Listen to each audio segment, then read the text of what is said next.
Big boss Kannada season 12 ಶುರುವಾಗಿ 2 ವಾರ ಆಗ್ತಾ ಬರ್ತಿದೆ. ಸಾಮಾನ್ಯವಾಗಿ ಹೊಸ ಸೀಸನ್ ಶುರುವಾದಾಗ ಮೊದಲ 2 ವಾರ ಎಲ್ಲರೂ ಹೊಂದಿಕೊಳ್ಳಲು ಸಮಯ ತೆಗೆದುಕೊಳ್ಳುತ್ತಾರೆ. ಪರಸ್ಪರ ಪ್ರೀತಿಯಿಂದ ಮಾತನಾಡಿಕೊಂಡು ಸಮಯ ಕಳೆಯುತ್ತಾರೆ. ಜಗಳಗಳ ಸನ್ನಿವೇಶ 3 ವಾರಗಳ ನಂತರ ಶುರುವಾಗುತ್ತೆ. ಆದರೆ ಈ ಬಾರಿಯ ಬಿಗ್ ಬಾಸ್ ಸೀಸನ್ ಹಿಂದಿನಂತಿಲ್ಲ. ಶೋ ಪ್ರಾರಂಭವಾದ 2 ದಿನಕ್ಕೆ ಜಗಳ ಶುರುವಾಗಿತ್ತು.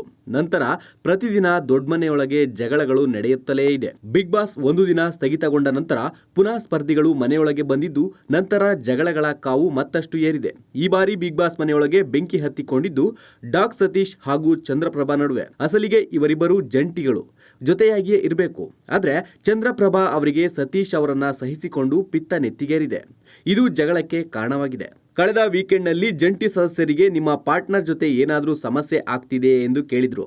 ಆಗಲೇ ಚಂದ್ರ ಅವರು ಸತೀಶ್ ಬಗ್ಗೆ ದೂರು ನೀಡಿದ್ರು. ಇವರ ಹಿಂದೆ ಹೋಗಬೇಕು, ವಾಶ್ರೂಮ್ ಟಾಯ್ಲೆಟ್ ಹೋದ್ರೆ ಬೇಗ ಬರೋದೇ ಇಲ್ಲ, ತಿಂಡಿ ಊಟ ಆದ ಕೂಡಲೇ ವಾಕಿಂಗ್ ಕರ್ಕೊಂಡು ಹೋಗ್ತಾರೆ, ಹೀಗೆ ಕೆಲ ಕಂಪ್ಲೇಂಟ್ ಮಾಡಿದ್ರು. ಮೊದಲ ವಾರದಿಂದ ಇದನ್ನೆಲ್ಲ ಸಹಿಸಿಕೊಂಡು ಬರುತ್ತಿದ್ದ ಚಂದ್ರಪ್ರಭಾ ಅವರು ಈಗ ತಾಳ್ಮೆ ಕಳೆದುಕೊಂಡಿದ್ದಾರೆ. ಸತೀಶ್ ಅವರು ವಾಶ್ರೂಮ್ ಹೋಗಿ ತುಂಬಾ ಹೊತ್ತಾದ್ರೂ ಬಂದಿಲ್ಲ.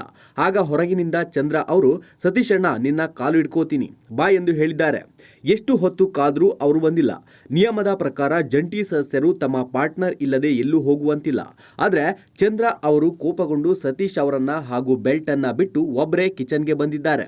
ಇದನ್ನ ಕಂಡು ಅಸುರಾಧಿಪತಿ ಸುದಿ ಹಾಗೆಲ್ಲ ಬರಬಾರ್ದು, ರೂಲ್ಸ್ ಬ್ರೇಕ್ ಆಗುತ್ತೆ ಎಂದಿದ್ದಾರೆ.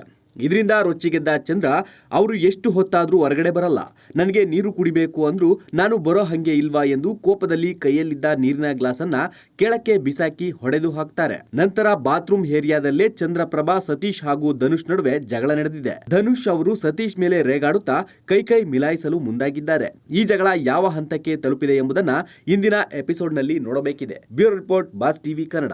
ಲೇಟೆಸ್ಟ್ ಹಾಗೂ ಇಂಟ್ರೆಸ್ಟಿಂಗ್ ಸುದ್ದಿಗಳಿಗಾಗಿ ಬಾಸ್ ಟಿವಿ ಕನ್ನಡ ಚಾನೆಲ್ನ ಸಬ್ಸ್ಕ್ರೈಬ್ ಮಾಡಿ.